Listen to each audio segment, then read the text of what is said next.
ప్రతి దినము కూడా మంచిది. ఆ సృష్టి మంచిది. 1వ దినము, 2వ దినము, 3వ దినము, 4వ దినము, 5వ దినము ప్రతిదీ కూడా మంచిదని చేసుకుంటూ వచ్చాడు. హల్లెలూయా. సాతానుడు దాన్ని ఏం చేశాడు తెలుసా? మంచిదాన్ని ఇలా తిప్పేసేసి ఇది చెడ్డదని చూపించాడు. ఇంకా చెడ్డదానిలో ఉంటూ ఉన్నాం మనం. ఆయన రక్తధారలో కడగబడ్డామనంటే నువ్వు నేను ఎవరు అనంటే మంచి వారమే. హల్లెలూయా. మంచి కార్యాలు మనము చేయాలి. ధనవంతుడు అంటూ ఉన్నాడు, సద్బోధకుడా, ఓ బోధకుడా అని పరిగెట్టుకుంటూ వచ్చి యేసయ్య దగ్గరికి వచ్చి మోకరించి మాట్లాడుతున్నాడు, నేను నిత్య రాజ్యములోనికి వెళ్ళాలంటే నేను ఏ మంచి కార్యము చేయాలి. హల్లెలూయా. నువ్వు మంచి కార్యాలు చేస్తే, మంచి కార్యాలు నువ్వు చేస్తే, ఆయనతో నడుస్తే, నువ్వు మంచి కార్యములు చేస్తే ఆయన వెంబడి వెళ్తావు. హల్లెలూయా. ఆ కానాను వెళ్తావు. ఈరోజు మనం మంచి కార్యాలు చేస్తూ ఉన్నామా? దావీదు గారు అంటున్నారు, అయ్యా నేను స్తుతించట, నేను కీర్తించట నాకు మంచిది ప్రభువా. హల్లెలూయా. ఈరోజు మంచి దానికోసము పరిశుద్ధాత్మ దేవుడు మనతో మాట్లాడును గాక, మనందరికీ సహాయం చేయడు గాక. ఏమిటి మంచిది? ఈ భూలోకంలో ప్రతిదీ కూడా మంచిదే. కానీ సాతానుడు వచ్చి ఏం చేస్తున్నాడో తెలుసా? ఆ పాపమును, ఆ ఆజ్ఞ అతిక్రమం వేస్తాడు. దేవాతి దేవుడు అంటున్నాడు అది చెడ్డది అంటూ ఉన్నాడు. హల్లెలూయా. నువ్వు మంచిదాన్ని నువ్వు పట్టుకోవాలి. చెడ్డదానిని తీసివేయడానికి దేవాతి దేవుడు ఈ లోకానికి వచ్చారు.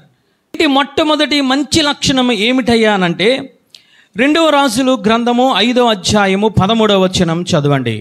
మొట్టమొదటిగా ఏమిటి మంచిది ఈ లోకంలో?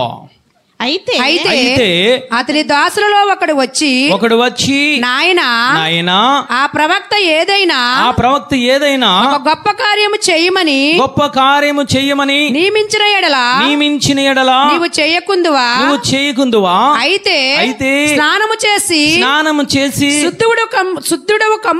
శుద్ధుడు కొమ్మను మాట దానికంటే మేలు కదా అని చెప్పినప్పుడు అతడు పోయి దైవజనుడు చెప్పినట్లు యోర్దాను నదిలో 7 మార్లు మునగగా అతని దేహము పసిపిల్ల దేహములై అతడు శుద్ధుడాయను. చప్పట్లు కూడా దేవుని స్తుతిద్దాం. హల్లెలూయా. ఏమిటి మంచిది? నువ్వు బాప్తిసం తీసుకోవడం మంచిది. ఏమిటి మంచిది? ఆయన రక్తధారలో కడగబడడం మంచిది. ఏమిటి మంచిది? యాజకుడు మాట వినడం మంచిది. హల్లెలూయా. ఎటువంటి సందర్భములనంటే ఒక మంచి విషయాన్ని గమనించింది ఇశ్రాయేలు. చిన్నది ఆ సిరియస్ అయిన అధ్యక్షుడితో మాట్లాడుతుంది, అయ్యా నువ్వు ఎక్కడ ఉండడం మంచిది కాదు, నువ్వు నా ఏలిని వాడు అయిన షోమ్రోనులో ఒక ప్రవక్త ఉన్నారు, ఆ ప్రవక్త దగ్గర నువ్వు ఉండడము మంచిది. హల్లెలూయా. ఆ ప్రవక్త మాట్లాడుతూ ఉన్నాడు. ఆ యొక్క నయమానుతో మాట్లాడలేదు. అక్కడ ఒక గెహాజీ ఉన్నాడు శిష్యుడు, ఆ గెహాజీతో మాట్లాడుతూ ఉన్నాడు.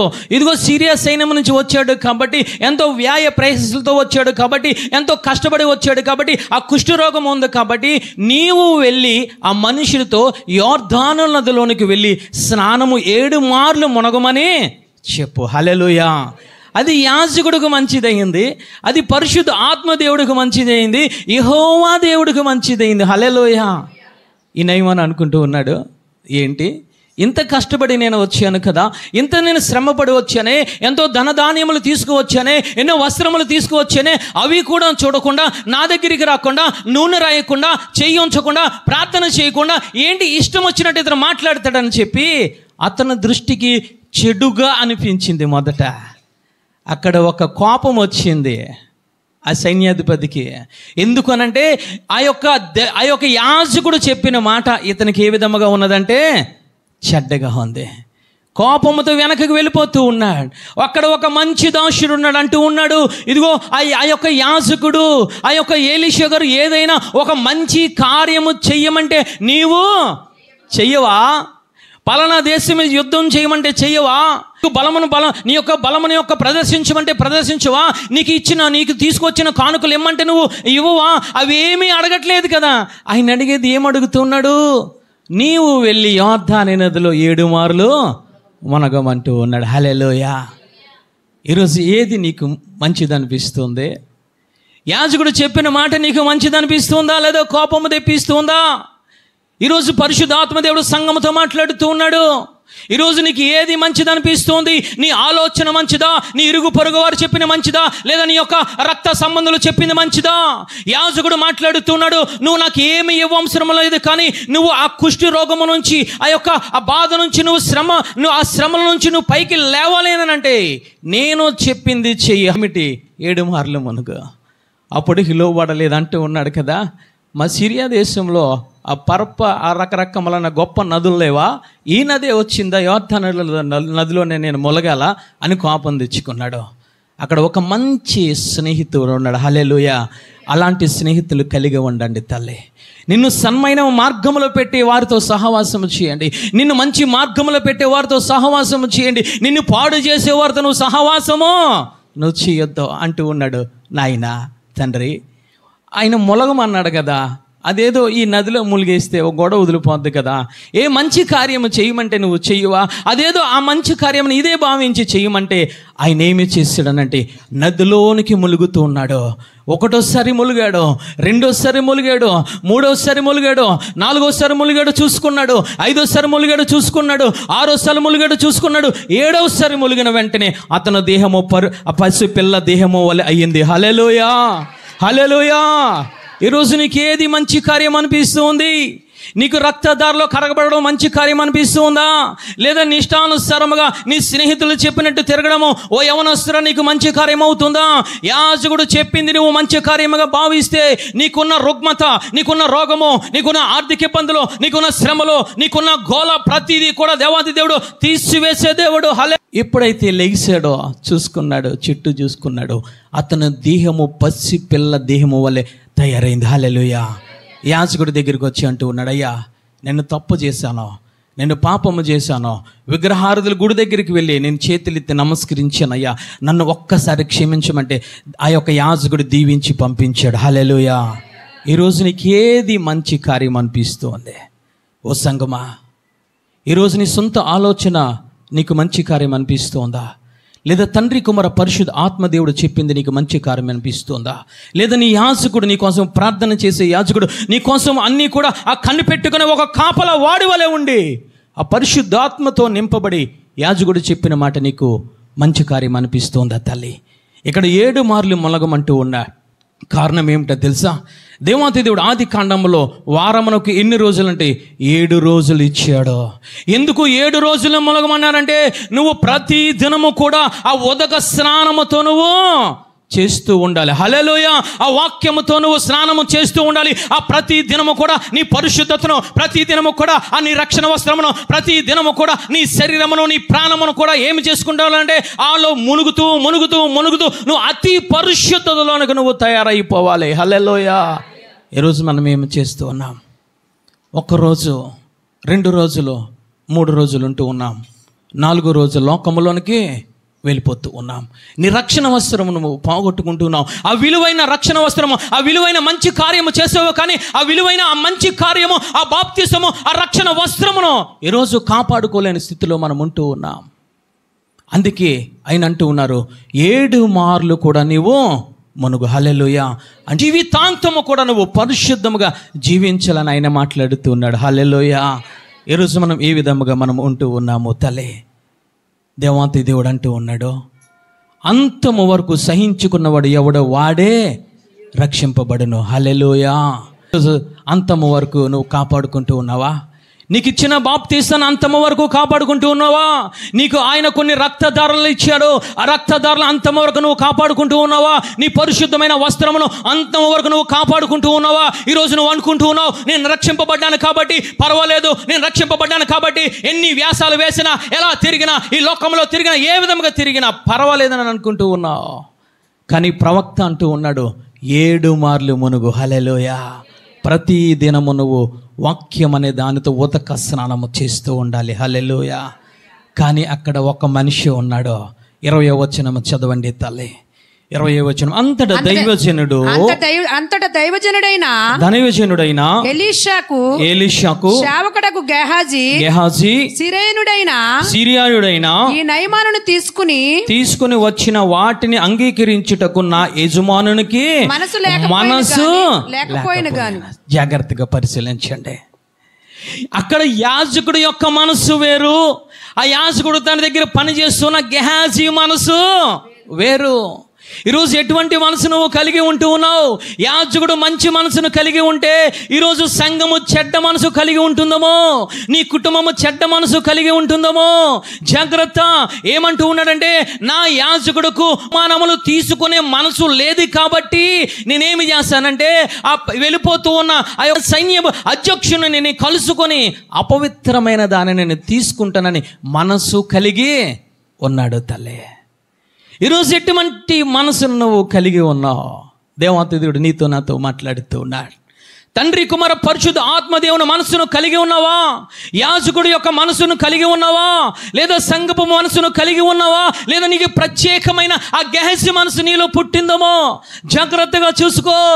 ఈరోజు ఆ యొక్క గెహాజీ ఏం చేస్తున్నాడంటే, నా యొక్క యాజకుడికి మనసు లేదు కాబట్టి ఈ మనసును, ఆ మంచి మనసును పక్కన పెట్టి ఆ చెడ్డ మనసును చెడ్డ కార్యాన్ని చేస్తానని పరిగెట్టుకుంటూ వెళ్ళాడు. యాజకుడు అంటూ ఉన్నాడు, నా మనసు నీతో రాలేదా? హల్లెలూయా. నువ్వెక్కడ పని చేస్తూ ఉన్నా యాజకుడు మనసు నీతో ఉంటుంది. జాగ్రత్త. తండ్రి కుమార పరిశుద్ధ ఆత్మదేవుడు మనసు నీతో ఉంటుంది. నువ్వు ఎక్కడ తిరిగినా, నువ్వెక్కడ మాట్లాడినా, నువ్వు ఎక్కడ కూర్చున్నా, ఎక్కడ నిలబడినా సరే నీ దగ్గర ఉండేది ఏమిటో తెలుసా? తండ్రి కుమార పరిశుద్ధ ఆత్మదేవుడు మనసు ఉంటుంది. తర్వాత యాజకుడు మనసు నీతో వస్తుంది. హల్లెలూయా అన్నాడు. ఒప్పుకుంటే సరిపోను, కప్పుకున్నాడు. కప్పుకున్న తర్వాత యాజకుడు మాట్లాడుతూ ఉన్నాడు. 27వ వచనములు, కాబట్టి నయమానునకు కలిగిన ఈ కుష్టు నీకును నీ సంతతికి నీ సర్వకాలము అంటియుండునని చెప్పాను. కారణం ఏమిటనంటే, మొట్టమొదట మంచి మనసు కలిగి ఉన్నాడు, మంచి కార్యము కలిగి ఉన్నాడు గెహాజీ. కానీ రాను అతని జీవితంలో ఆ చెడు కార్యము, ఆ చెడ్డ మనసు కలిగి ఉండడం వల్ల యాజకుడు మాట్లాడుతూ ఉన్నాడు, నయమాను విడిచిపెట్టిన కుష్టి నీకు నీ సంతానమునకును సర్వకాలము ఉంటుంది. చెడు మనసు కలిగి ఉంటే నీకు వచ్చేది ఏమిటో తెలుసా? సర్వకాలము శ్రమలో, సర్వకాలములో ఇబ్బందులు, సర్వకాలములో ఏడ్పు, సర్వకాలములో కన్నీరే ఈరోజు కలిగి ఉంటావు. ఈరోజు ఆ యొక్క ఎలీషా మాట్లాడుతున్నాడు. సర్వకాలము అనగా ఏమిటి? దాని అర్థము తెలుసా? నువ్వు ఈ భూమి మీద ఉన్నప్పుడు ఒక కాలము, ఇంకొక కాలము నువ్వు మరణించిన తర్వాత, నువ్వు మరణించిన తర్వాత మంచి కార్యములు చేస్తే పరలోకమునకు, చెడ్డ కార్యములు చేస్తే నరకాగ్నిలోనికి వెళ్ళిపోతావు. సర్వకాలము, ఈ కాలము, రాబో కాలము, నువ్వు జీవించి ఉన్న కాలము, నువ్వు మరణించిన తర్వాత కాలము కూడా సర్వకాలము నీ చెడ్డ కార్యాలు నీ వెంట వస్తాయని మాట్లాడుతున్నాడు. ఈరోజు ఎటువంటి కార్యాలు మనము చేస్తూ ఉన్నాం. అందుకే ఆ యొక్క మార్కు సువార్త 18:18 ఆయన మాట్లాడుతున్నారు. ఏమిటో తెలుసా? అంతము వరకు సహించుకున్నవాడే రక్షింపబడును. హల్లెలూయా. నువ్వు ఒక మంచి కార్యమును కలిగి ఉన్నావు, నువ్వు రక్షణను కలిగి ఉన్నావు, నువ్వు బాప్తిసము తీసుకున్నావు, నువ్వు పరిశుద్ధముగా ఉన్నావు. అది అంతము వరకు నువ్వు కాపాడుకుంటేనే నువ్వు రక్షింపబడతావు. నువ్వు అంతము వరకు కాపాడుకోకుండా ఈ రక్షణ నాకు వద్దు, ఈ మంచి కార్యము నాకు వద్దు, నాకు చెడు కార్యమే కావాలి, ఈ లోకమే కావాలి, ఈ లోక ఆశలే కావాలని చెప్పి నువ్వు తిరిగినట్లయితే అక్కడ జరిగేది ఏమిటి అనంటే, నీ రక్షణ నువ్వు పోగొట్టుకుంటావు. నీ మంచి కార్యము నువ్వు పోగొట్టుకుని ఆ చెడు మనసును కలిగి చెడు కార్యముల వైపు నువ్వు పరిగెడతావు. అంతము వరకు అనంటే సర్వకాలమును కూడా ఆ బాధను నువ్వు పడతావు తల్లి. మొట్టమొదటగా మంచి కార్యము ఏమిటయ్యానంటే, నువ్వు రక్షణ పొందడమే మంచి కార్యము. హల్లెలూయా. నువ్వు రక్షణ పొందావు. ఓ సహోదరి, సహోదరుడా, ఓ తల్లి, చెల్లి, ఓ యవనస్తురాలా, నీ రక్షణ వస్త్రము నీ దగ్గర ఉందా? నీ పరిశుద్ధత నీ దగ్గర ఉందా? నీ రక్షణ వస్త్రం నీ దగ్గర ఉంటే, నీ పరిశుద్ధత నీ దగ్గర ఉంటే, నువ్వు కాపాడుకుంటే నువ్వు మంచి కార్యములో ఉన్నట్టే, నువ్వు మంచి కార్యములో నిలబడినట్టే. నీ రక్షణ వస్త్రం నీ దగ్గర ఉంటే ఆ మంచి ఆలోచనలో, మంచి కార్యములో నువ్వు ఉన్నట్టే. లేదా నీ రక్షణ వస్త్రములు లేకపోతే గెహాజీలాగా నువ్వు చెడ్డవాటి కోసం ఆలోచిస్తూ ఉన్నావు, చెడు మనసును కలిగి ఉంటూ ఉన్నావు. తండ్రి కుమార పరిశుద్ధ ఆత్మను మనసును కలిగి ఉండడం లేదు, యాజకుడు మనసు నువ్వు కలిగి ఉండడం లేదు. రెండవదిగా ఏమి కలిగి ఉండాలి? మొట్టమొదటి ఆ మంచి కార్యం ఏమిటనంటే, నువ్వు బాప్తిస్మము తీసుకుని రక్షణలో ఆ రక్షణ వస్త్రము కలిగి ఉండడమే మంచి కార్యము. హల్లెలూయా. రెండవ మంచి కార్యము ఏమిటనంటే, రోమాపత్రిక 12వ అధ్యాయము 1వ వచనం చూద్దాం. బట్టి సహోదరులారా పరిశుద్ధమును దేవునికి అనుకూలమునైన సజీవ యాగముగా మీ శరీరములను ఆయనకు సమర్పించుకొనుడని దేవుని వాత్సల్యమును బట్టి మిమ్మును బ్రతిమాలుకొనుచున్నాను. హల్లెలూయా. అంటే ఆయన జాగ్రత్తగా మనం పరిశీలించినట్లయితే యుక్తమైనది అని మాట్లాడుతున్నారు. హల్లెలూయా. యుక్తమైనది అంటే మంచిది అని, యుక్తమైనది అంటే మంచి ఆలోచన అని, యుక్తమైనదంటే మంచి కార్యక్రమం అని, యుక్తమైనదంటే మంచిది అని. హల్లెలూయా. ఈయన మంచిదాని కోసం మాట్లాడుతున్నారు. ఆ రోమా సంఘముతో ఈయన బతిమాలుకుంటూ ఉన్నారు. అపోస్తలుడైన పౌలు గారు, మిమ్మల్ని బతిమాలుకుంటూ ఉన్నాను, మీ చేతులు పట్టుకుంటూ ఉన్నాను, మీ కాళ్ళు పట్టుకుంటూ ఉన్నాను, ఇదిగో నీ కాళ్ళు పట్టుకుంటూ ఉన్నాను, ఒక మంచి కార్యము చేయండి. ఏమిటి మంచి కార్యం అని అంటే, నువ్వు సమర్పణలోనికి రండి. హల్లెలూయా. నీ ప్రాణమును నీ ఆత్మను సమర్పించుకోవడం అది యెహోవా దృష్టికి మంచిది. హల్లెలూయా.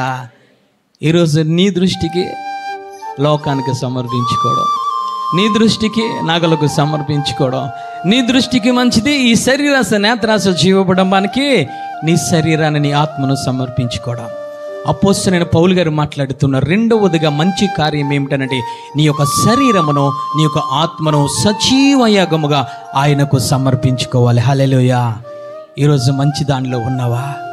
నువ్వు రక్షణ పొందావనంటే రెండవ మంచి కార్యం ఏమిటనంటే, నువ్వు సమర్పణ జీవితంలోనికి రావాలి. హల్లెలూయా. ఈరోజు వచ్చేవా? ఈరోజు సమర్పించుకున్నావా తల్లే? ఇంకా నువ్వు ఆలస్యం చేస్తూ ఉన్నావమ్మా? దేవాతి దేవుడు నీతో నాతో మాట్లాడుతున్నాడు. ఈ వాక్యము నీ కోసమే తల్లి, ఈ వాక్యము నీ కోసమే పరిశుద్ధాత్మ దేవుడు బోధిస్తూ ఉన్నాడు.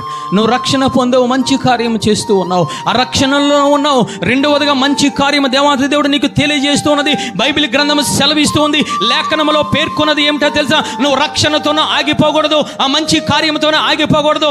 రెండవదిగా మంచి కార్యం ఏమిటనంటే, నీకు ఇచ్చిన శరీరమును నీకు ఇచ్చిన ప్రాణమును ఆయనకు సజీవ యాగంగా ఆయనకు నువ్వు సమర్పించుకోవాలి. అందుకే మోషే గారు మాట్లాడుతూ ఉన్నారు, అయ్యా అయ్యా ఇదిగో నువ్వు శరీరమునకును మాకు తండ్రివే, ఆత్మకు కూడా నువ్వు తండ్రివే. హల్లెలూయా. ఆయన ఎక్కడి నుంచి వచ్చింది ఈ శరీరము? ఎక్కడి నుంచి వచ్చింది ఆత్మ? అంటే ఆయన దగ్గర నుంచి వచ్చింది. కాబట్టి ఆయనకు నువ్వు సమర్పించుకోవడం మంచిదని అపోస్తలుడైన పౌలు గారు మాట్లాడుతున్నారు. ఈరోజు నీకు ఏది మంచిది అనిపిస్తుంది తల్లి? మత్తయి సువార్త 26వ అధ్యాయము 10వ వచనం. యేసు ఆ సంగతి తెలుసుకుని ఈ స్త్రీ నా విషయమై ఒక మంచి కార్యము చేసెను, ఈమెను మీరు ఎలా తొందర పెట్టుచున్నారు? హల్లెలూయా. పాపాత్మురాలైన స్త్రీ కోసం ఆయన మాట్లాడుతున్నారు. ఈమె నా విషయంలో ఒక మంచి కార్యము చేసింది, ఎందుకు మీరు ఈమెను తొందర పెడుతూ ఉన్నారు? ఇంతకీ ఈమె ఏమి చేసింది అనంటే, యేసయ్య దగ్గరికి వచ్చింది, కన్నీరు కారుస్తుంది. ఆ కాచిన కన్నీరు పాదముల మీద పడుతుంటే ఆ కురులతో తుడుస్తూ ఉండి ఆ పాదములకు నోటితో ముద్దు పెట్టుకుంటుంది. ముద్దు పెట్టుకున్న తర్వాత, తుడిసిన తర్వాత వెంటనే అత్తరు బుడ్డ తీసుకొని ఆ పాదములను అలంకరించింది. హల్లెలూయా. ఈ మంచి కార్యము చేస్తుంది. ఈ మంచి కార్యము చేస్తుంటే అక్కడున్న శిష్యులు, అక్కడున్న సీమోను అయిన కుష్ఠరోగి ఎవరైతే భోజనానికి పిలిచారో ఆ మనుషులు, ఆ సమాజము అందరూ ఏమి చేస్తున్నారు అంటే, ఈమెను తొందర పెడుతూ ఉన్నారు, ఈమె మీద సనుగుకుంటూ ఉన్నారు, ఈమెను ఇబ్బంది పెడుతూ ఉన్నారు, ఈమెను ఆ విధంగా చేయొద్దని మాట్లాడుతూ ఉన్నారు. యేసయ్య మాట్లాడుతున్నారు, ఈమె ఒక మంచి కార్యము చేస్తూ ఉంది. హల్లెలూయా. ఈరోజు ఈ మంచి కార్యము నువ్వు చేయగలుగుతున్నావా? దేవాంతి దేవుడు నిన్ను పట్ల, ఈ బిడ్డ మంచి కార్యము చేస్తుంది, నా పట్ల, ఈ సంఘము పట్ల మంచి కార్యము చేస్తుంది. ఇదిగో తండ్రి, కుమార, పరిశుద్ధ ఆత్మదేవుడు ఈరోజు నీ కోసం సాక్ష్యం ఇవ్వగలుగుతున్నారా? నీ కోసము పలకగలుగుతున్నారా తల్లి? ఈమె చేసిన మంచి కార్యము ఏమిటయ్యానంటే, వచ్చింది పాదముల మీద సాష్టాంగ నమస్కారము చేసింది. తన శరీరమును, తన ప్రాణమును, తన ఆత్మను ఆయన దగ్గర పెట్టి సమర్పణలోనికి వచ్చింది. హల్లెలూయా. రెండవదిగా ఏడుస్తుంది, కన్నీరు కారుస్తుంది అనంటే, ఈమె కన్నీరులోంచి కన్నీరు వస్తుంది.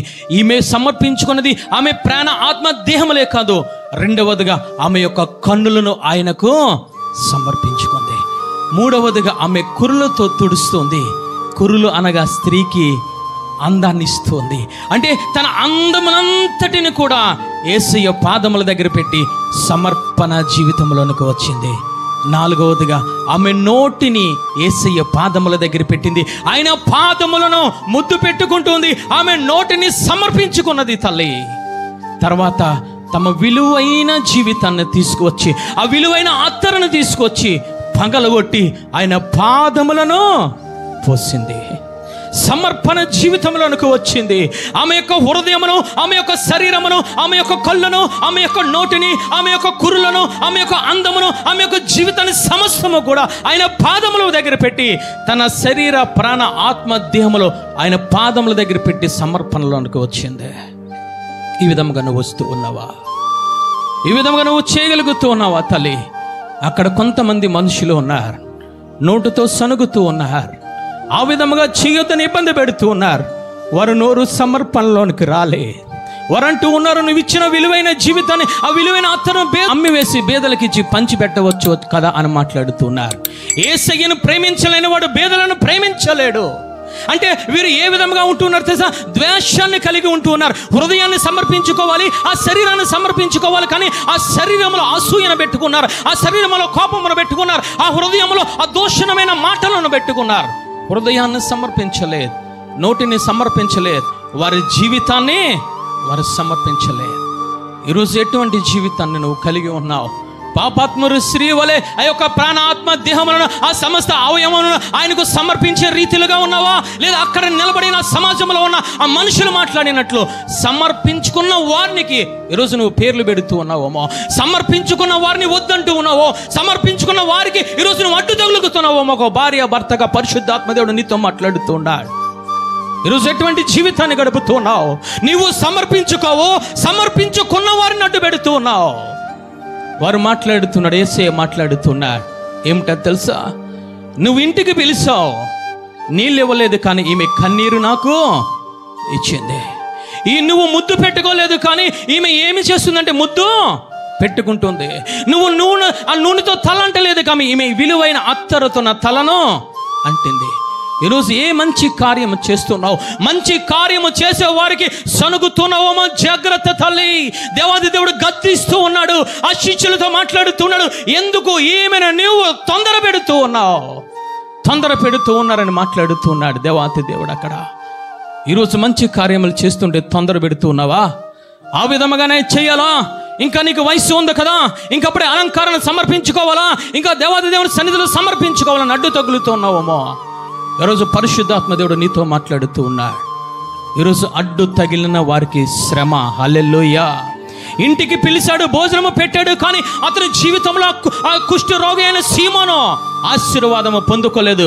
ఎవరు పొందుకున్నారనంటే ఆమెది ఆ ఇల్లు కాదు, ఆమెది ఆ ఇల్లు కాకపోయినా ఆ యొక్క సమర్పణలోనికి వచ్చింది కాబట్టి ఆయన మాట్లాడుతూ ఉన్నారు, నీ పాపములు క్షమించబడ్డాయి. హల్లెలూయా. సమర్పణ జీవితంలోనికి రావాలి తల్లి. ఈరోజు వస్తూ ఉన్నావా? వచ్చిన వారు నువ్వు ఇబ్బంది పెడుతూ ఉన్నావా తల్లి? 1 కొరింథీ రాసిన పత్రిక 7వ అధ్యాయం 22-23 వచనం చదవండి తల్లి.